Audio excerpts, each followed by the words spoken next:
Ada yang sibuk membaca Al-Quran tapi tidak merubah kondisi hatinya, tidak merubah cara pandang hidupnya, tidak merubah dia menjadi lebih baik dan lebih baik. Ada apa ini?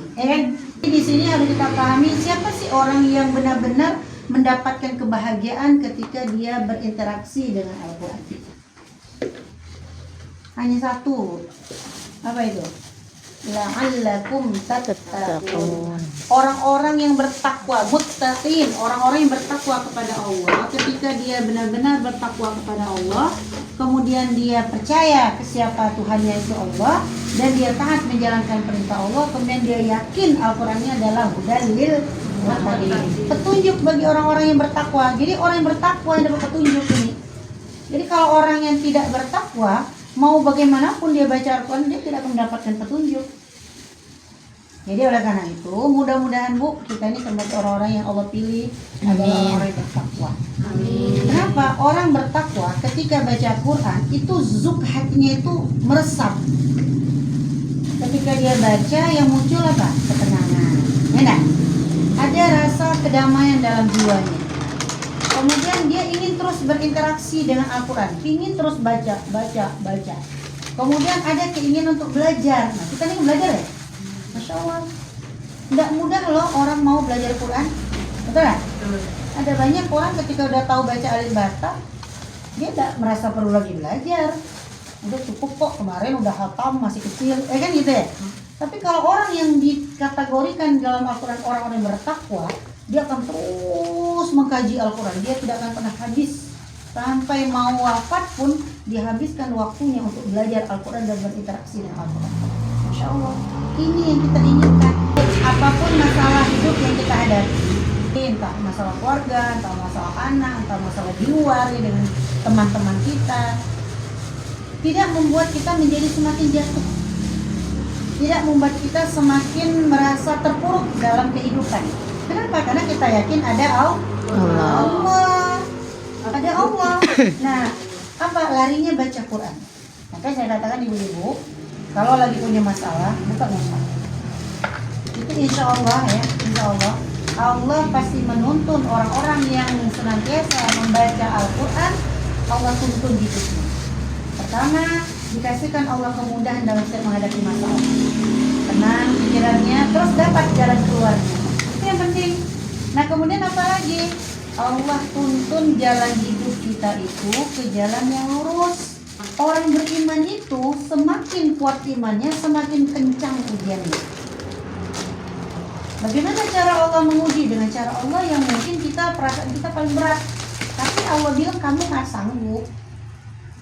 Betul? Kamu sanggup dengan ujian itu, tapi aku gak kuat ya Allah. Kamu sanggup, kata Allah. Lewatin aja, jalanin.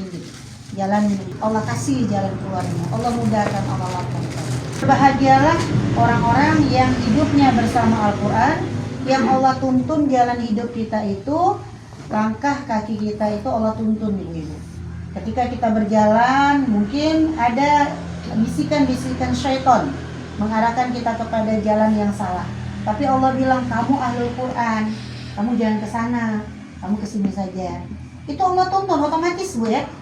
Kemudian lisan kita ada bisikan syaitan tergelincir, kita mungkin mengeluarkan kata-kata yang tidak baik. Allah tuntun, itu salah, itu nggak bagus.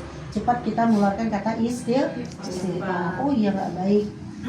Tiba-tiba kita mendengar kalimat-kalimat dari orang lain yang tidak enak, mungkin menyakitkan hati kita, mungkin kita tersinggung atau merasa dibully. Nah Allah bilang, udah itu jangan dipikirin, jangan diambil hati. Ini hanya penilaian manusia. Kamu adalah orang-orang yang aku sayangi. Udah, yakin aja. Jadi ketika itu sudah dalam tuntunan Allah, hidup kita jadi lapang.